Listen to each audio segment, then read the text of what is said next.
Hello दोस्तों, नमस्कार। SM किसी चैनल में मैं आप सभी लोगों का दिल से बहुत बहुत स्वागत करता हूं। फर्स्ट टाइम विजिट किया जरूर चैनल को सब्सक्राइब करना।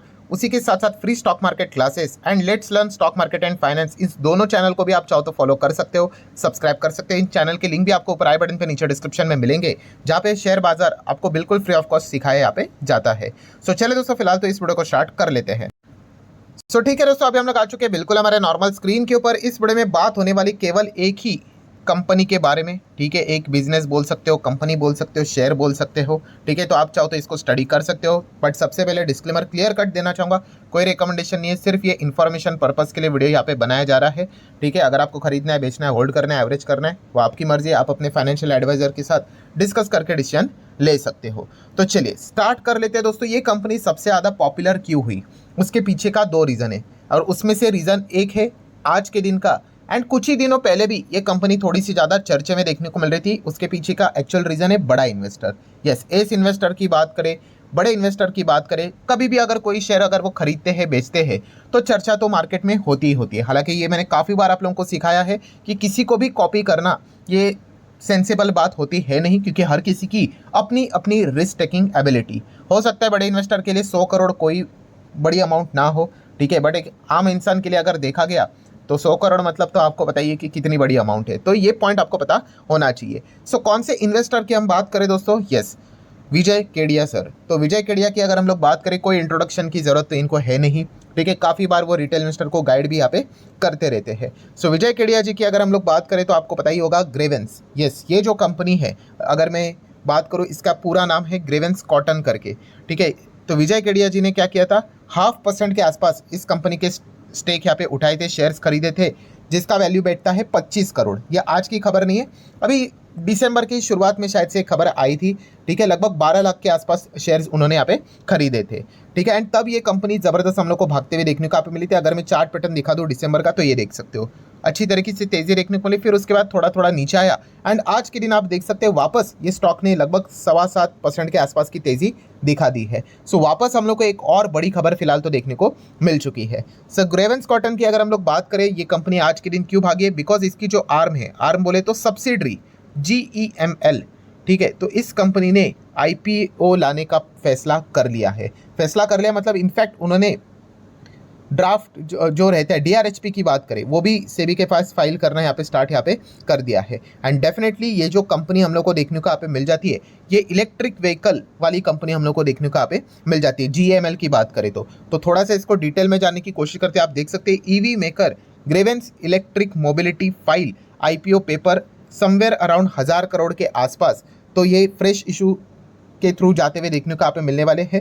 ठीक है, आप यहाँ पे देख सकते हैं 1000 करोड़ के आसपास। एंड पूरा अगर मैं डेटा आपके सामने यहाँ पे रख दूँ तो आप देख सकते हो 1000 करोड़ फ्रेश इशू, एंड उसी के साथ साथ ऑफर फॉर सेल भी है, जिसमें हम कह सकते हैं ग्रेवेंस कॉटन ये जो कंपनी है वो अपने कितने शेयर्स बेचेगी। तो आप यहाँ पे देख सकते हो लगभग ये शेयर्स की बात यहाँ पे हो रही है। ठीक है, ये कोई अमाउंट की बात नहीं हो रही है। तो लगभग आप कह सकते हो 5 करोड़ 10 लाख के शेयर्स ये OFS में बेचेगा। कौन? Grievance cotton company. एंड उसी के साथ साथ 13 करोड़ 83 लाख 98,200 शेयर्स यहाँ पे हम लोग को कोई और यहाँ पे बेचते हुए देखने को यहाँ पे मिलने वाला है। मतलब 1000 करोड़ तो कंपनी के पास एज अ फ्रेश इशू जाते हुए देखने को मिलेगा, जिसको कंपनी यूटिलाइज करेगी अपने बिजनेस में। ठीक है, जो कि कंपनी का बाद में IPO आएगा, तभी हम लोग को पता चलेगा कि क्या पर्पस है करके। बाकी तो यहाँ पे हम लोग को एग्जिट लेते हुए देखने को यहाँ पे मिल रहे हैं।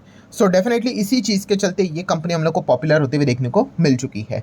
ऑब्वियसली कंपनी अपना पूरा माल तो नहीं निकालेगी, जो नई इलेक्ट्रिक जो इनकी सब्सिडरी है उसमें इनका सिग्निफिकेंट पोर्शन स्टिल यहाँ पे रहेगा। एंड इस चीज़ के चलते क्या होगा कि EV जो इनकी कंपनी हम लोग को देखने को मिल रही है वो मार्केट में आएगी, तो वैल्यू अनलॉकिंग ज़बरदस्त लेवल पे देखने को मिल जाएगा। क्योंकि EV आप सभी लोगों को पता है फ्यूचर ओरिएंटेड बिजनेस है, एंड इसमें स्पेसिफिकली काफ़ी लोग निवेश करना चाहते हैं। बट अभी का प्रॉब्लम क्या है कि यस, इनका स्पेसिफिकली EV के बिजनेस में आपका पैसा नहीं लगेगा, बाकी के इनकी जो और भी बिजनेसेस है उसमें भी पैसा चला जाएगा। तो इसलिए काफ़ी लोग पीछे यहाँ पे रुक रहे थे। बट अभी जैसे ही ये खबर सामने आ गई कि अपने EV का जो बिजनेस है उसको वो अलग करने जा रहे हैं, तो डेफिनेटली एक बहुत अच्छा खासा खबर देखने को यहाँ पे मिल चुका है। तो कंपनी के बिजनेस को हम लोग जानने की कोशिश यहाँ पे करेंगे, जहाँ पे आप देख सकते हो कि कंपनी क्या क्या काम करती है। तो कंपनी का मेजर बिजनेस है इंजन से रिलेटेड।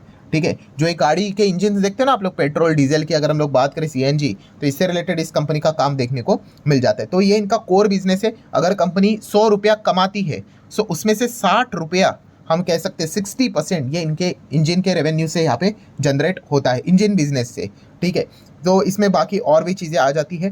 देन अगर हम लोग बात करें इलेक्ट्रिक व्हीकल, ये जो इनका बिजनेस देखने को मिल जाता है, वहाँ से कंपनी मोटा मोटी 20-25% के आसपास कमाई यहाँ पे करता है, ठीक है। एंड बाकी की अगर हम लोग बात करें अदर, वो केबल वाले बिजनेसेस देखने को मिल जाते हैं, ठीक है। तो आप यहाँ पे देख सकते हो इसी प्रकार से कंपनी हम लोग को काम करते हुए देखने को मिल जाती है। कंपनी का मैक्सिमम बिजनेस इंडिया में ही देखने को मिल रहा है। सो अभी जैसे मैंने अभी आप लोगों को कहा कि इलेक्ट्रिक से रिलेटेड ये कंपनी का इलेक्ट्रिक व्हीकल से रिलेटेड बिजनेस देखने को मिल जाता है, जो कि इनकी सब्सिडरी अभी अलग से बाजार में लिस्ट यहाँ पे होने जा रही है। सो इनके कुछ पॉपुलर हम लोग को ब्रांड्स भी देखने को मिल जाते हैं, जैसे कि आप यहाँ पे देख सकते हैं एम्फेयर की अगर हम बात कर ले तो ये क्या है दोस्तों, ये ग्रीवेंस कॉटन का ही हम लोग को एक प्रोडक्ट देखने को मिल जाता है, जो कि एक इलेक्ट्रिक स्कूटर है, ठीक है। ये शायद से आप लोगों ने देखा भी होगा।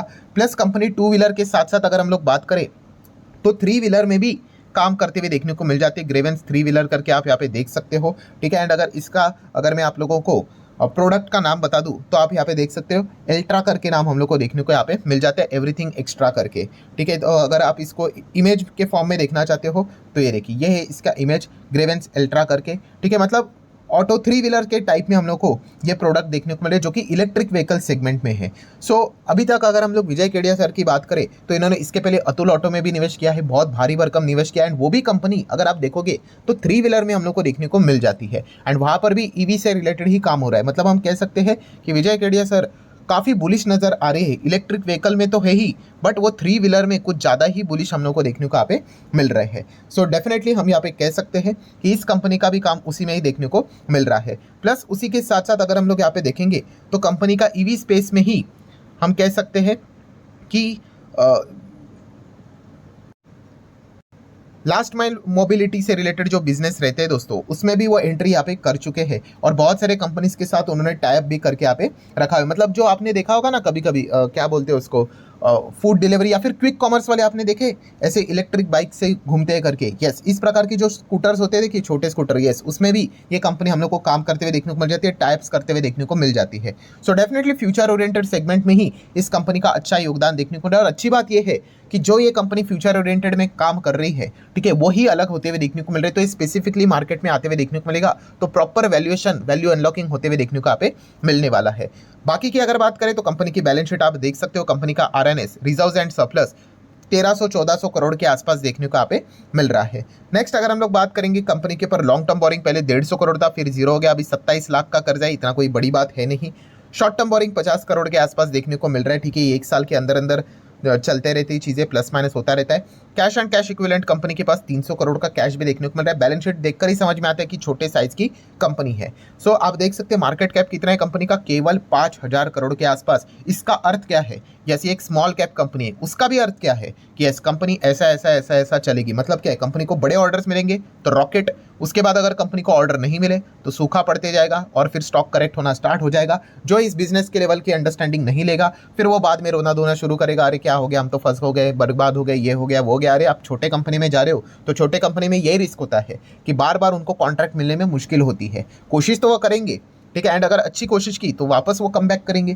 तो ये चीज़ें हम लोग को देखने को मिल जाती है। सो जरा आप चाहो तो इस कॉन्टेक्स्ट में कंपनी को स्टडी कर सकते हैं। कंपनी का पीयर सेगमेंट को अगर आप कंपेयर करने जाओगे तो जैसे कि आपको पता है capital goods and non electric equipment में कंपनी कौन से इंडस्ट्री में, इंजन वाले इंडस्ट्री में है। जैसे मैंने आप लोगों को शुरुआत में ही बोला कि 100 में से 60% का जो बिजनेस है कंपनी का वो इंजन से ही आता है। एंड यहाँ पे आप सभी लोगों को पता है बड़े बड़े धुरंधर देखने को मिल जाते हैं, लाइक क्वेंस इंडिया की बात करें, किर्लोस्कर की बात कर ले, स्वराज इंजन्स की बात करें, उसके साथ कंपनी यहाँ पे कंपटीशन करते हुए देखने को यहाँ पे मिल जाती है।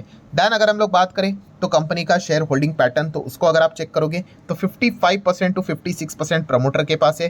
देन इंस्टीट्यूशंस की बात करें, एफआईएस ना के बराबर 1%, मतलब कुछ भी नहीं।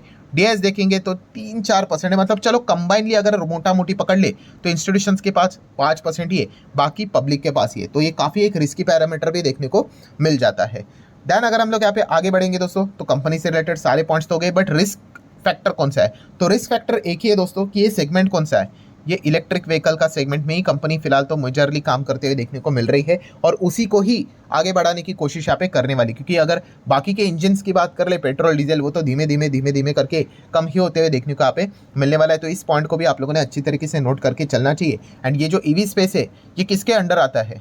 फिलहाल सरकार के पॉलिसीज के अंडर आता है। अगर सरकार चाहे ना तो चुटकी बजाकर इस पूरे स्पेस की धज्जियां भी उड़ा सकता है। ठीक है, बीच में मैंने एक पॉइंट भी आप लोगों को बोला था, कौन सा, कि ये जो बोला जाता है ना कि पेट्रोल एंड डीजल इसको जीएसटी के अंडर लाओ, भाई ये जिस दिन पेट्रोल डीजल जीएसटी के अंडर आएगा ना, ईवी मार्केट तेज हो सकता है।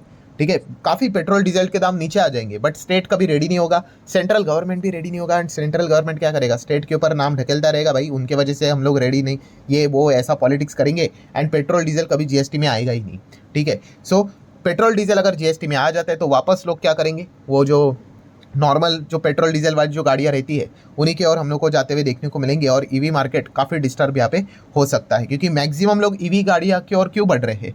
सबसे बड़ा जो मार्केट उनका देखने को मिल जाता है वो इसीलिए है क्योंकि जो रनिंग कॉस्ट बाद में हम लोग को देखने को मिल जाते हैं पेट्रोल डीजल की, क्योंकि क्रूड ऑयल के चलते आपको पता है पेट्रोल तो लगातार बढ़ते हुए देखने को यहाँ पे मिल रहा है। इसी चीज़ को लेकर लोग क्या करते हैं? ईवी की ओर शिफ्ट होते हुए देखने को यहाँ पे मिल रहे हैं। तो जिस दिन सरकार ने ईवी से रिलेटेड सपोर्ट करना बंद कर दिया तो इन कंपनीज के लिए तकलीफ यहाँ पे हो सकती है, बट ऐसा लग तो नहीं रहा है, क्योंकि आप सभी लोगों को पता है हम लोगों को क्या करना है, हमारा जो क्रूड ऑयल जो हम लोग इंपोर्ट करवाते हैं उसका बिल कम करवाने। हम जब तक क्रूड ऑयल का इंपोर्ट का बिल कम नहीं करवाएंगे, जीरो तो नहीं होगा, कम नहीं करवाएंगे, तब तक हम हमेशा ट्रेड डेफिसिट में ही चलते रहेंगे। एंड इसमें देखा गया तो इलेक्ट्रिक व्हीकल ये हमारे देश के लिए एक बहुत ही मेजर रोल प्ले करने वाला है, जो कि एक लॉन्ग टर्म का प्रोजेक्ट है। अगर आप इस चीज़ के ऊपर बिलीव करते हो तो आपने इलेक्ट्रिक व्हीकल इस सेगमेंट को स्टडी करना चाहिए, अन्यथा आपने इन चीज़ों को स्टडी नहीं करना चाहिए। सो आशा करता हूँ वीडियो हेल्पफुल लगा होगा। अगेन जाते जाते याद दिलाना चाहूँगा, इन्फॉर्मेशन पर्पज़ के लिए वीडियो था।